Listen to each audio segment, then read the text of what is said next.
wine drinkers and witchcrafters alike, it is time once again. Pour yourself another tall glass or fun chicken mug of boxed delicious wine and come join me as we review yet another awesome tarot deck. I'm Alexa Reeves, and I get the pleasure of talking to you guys about some of my favorite tarot decks. I'm going to break down what you get when you buy them, what the cards look like, the art behind them, what the booklet looks like, and any little tidbits or interesting facts about the deck that you should know before you go purchase it. So, wind up and let's talk about some tarot today because we are going to talk about an absolute delightful deck, the Shadowland Tarot deck. This is one of the most whimsical, loving, funny, spoopy little decks I have ever had the pleasure of owning. This deck is brought to us by Monica Berdirsky. She is a Canadian artist, and she used a lot of her kind of more earth-based magical practice and spirituality. And she kind of went on almost like a therapy arc here. She took the realness, the grittiness, the collective family trauma, problem, issue, human existence that everyone goes through. That it's kind of like that one harmonizing theme of everyone's family's got trauma. It's just what stage you're at with it. And then she made art about it. And then she made really cute art about it. And makes it so much more palatable.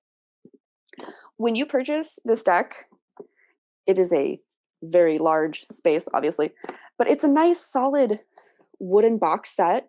Again, I like these because it's harder to lose the top and the bottom. It comes with a rather chunky explanation book, and we'll get to that one because I've got some thoughts on this one. And then this great deck. The deck is a beautiful kind of like solid color. It fits kind of nicely. It's almost to the point that if it was any larger, it'd be just a bit uncomfortable. It's a kind of decently thick paper, though. It's a good, sturdy, solid cardstock. The illustration for the backing is absolutely adorable. And I don't know if you guys can see it. It's got gilded edges on a deck. And I love that. This is the only deck I own that has those gilded edges. And that was such a delight to open the box and see just that little detail. The images they're borderless. They don't have a border around it. And the edges are also softer cut, which is nice. It makes shuffling a lot easier. As far as what you get when you buy this deck, you get an amazing rapid graph technique art. And what I mean by that is you get art that is hard lines, but they're thin lines, but they're definitely still outlined there. And then you get saturated color. You get that watercolor-esque movement around your images here. And you get some absolutely adorably dark, whimsical pieces of art here. This is what attracted me to this deck in the first place, is this deck was definitely spoopy, which is the new slang term of spooky, but totally adorable. That's this deck. And what I like about that is the fact that she takes this like Tim Burton approach to her art. She's got this kind of like Carl Jungian psychology, flow going through it of the meaning of the cards and the images that she chose to represent them and the things she wanted you to feel when you looked at this deck. But then she takes almost like this Guillermo del Toro approach to the art of just accept the weirdness and go with it. This is the world you're in. This is our Shadowland together.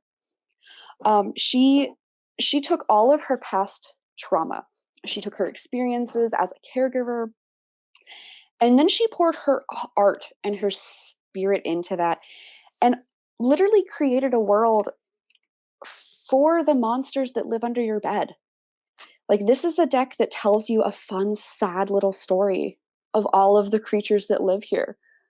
I mean, look at this adorable little monster family having tea at the table.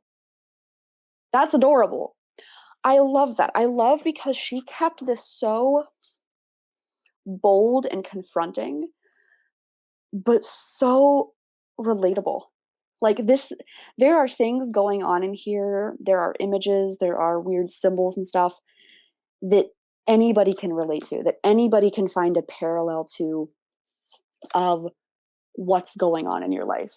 Like my lovely devil card here, for example, that man's got a bottle of booze and he's got headphones on.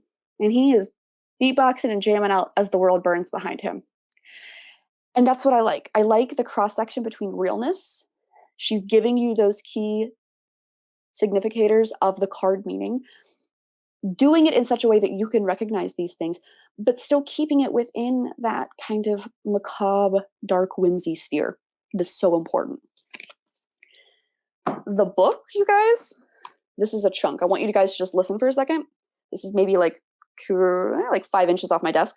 This book's a chunk. This is huge. You could do some damage with this book.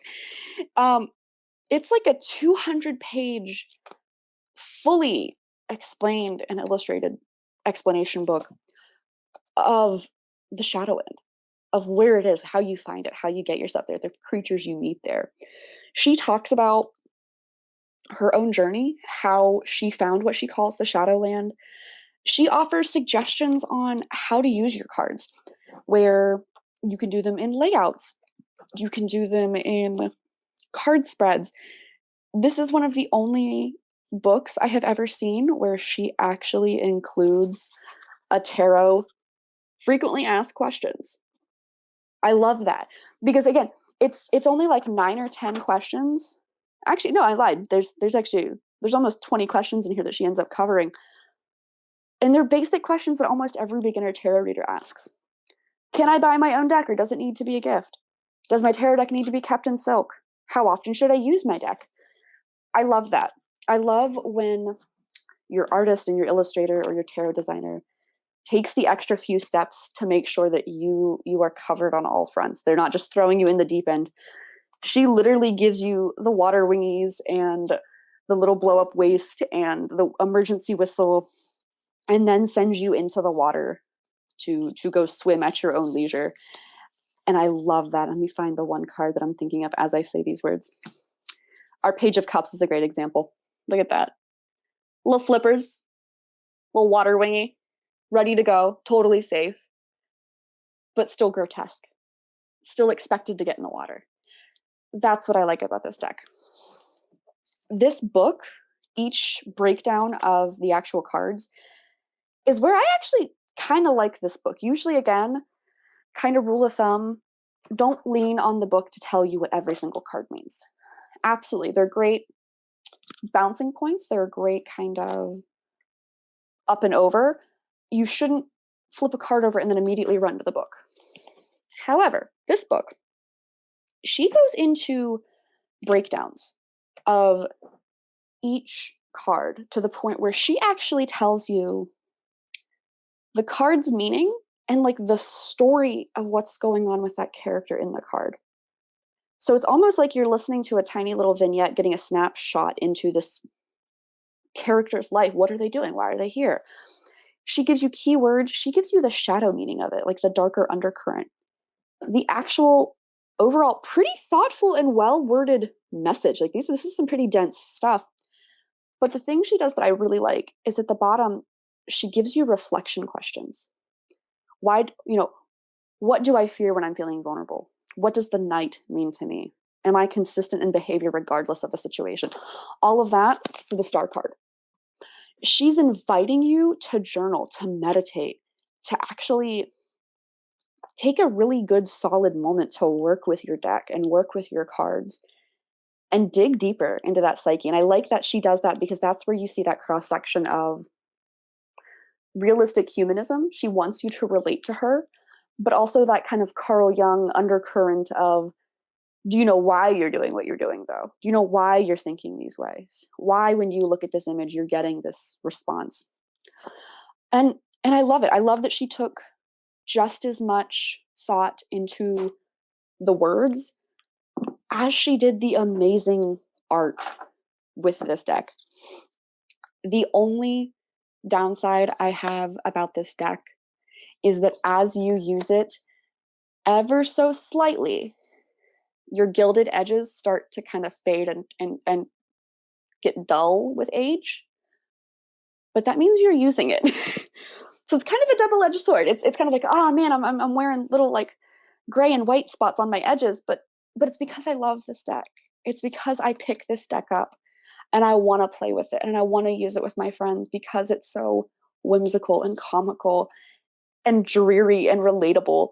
And it definitely captures the essence of almost the millennial essence of we're all doomed, we all have some sort of mental health issue, and we're doing the best we can with what we've got. And I love that. I love this deck. I am so tickled to death that I got this deck. I would happily purchase this deck again. I use this deck for clients who definitely do want a realistic, relatable message, but are kind of silly themselves. Like you can tell certain people that come and sit down that don't take themselves super serious, and that's great. I love those clients. They'll ask you a super serious question, but tell me honestly if I'm just screwing it up. Like, you have to have both. And that's what this deck does. It gives you the realness, the real world grit of everyone's got trauma, everyone's been through it, but it's okay to kind of have fun with it. It's okay to laugh about it. It's okay to kind of make it into this caricatured monster that you get to know. She's telling the story of the monsters under your bed, and she's making them into their own characters, and they've got their own problems and they've got their own issues. And suddenly you start to feel bad for the monsters under your bed. You're like, oh man, that poor guy. It really does suck to be him. But it's still the monster under your bed. It's still yours to deal with. And I love that. So if you guys have this deck, drop us a comment, come by the shop and talk to us about it. I want to know if any of you guys have done any of these. This deck would be a great one if you were going to do daily card draws and meditations and journals and reflections, because she really invites that deep cross section between it. If any of you guys are doing it, please let us know. I would love to know what you've learned about yourself, what insights the cards have given you as you work through some of those reflection questions and actually kind of delve deeper into that cross section there. This is an amazing deck, 10 out of 10, would buy again, much like my lovely Apothic Merlot that I've been sipping for the last several days.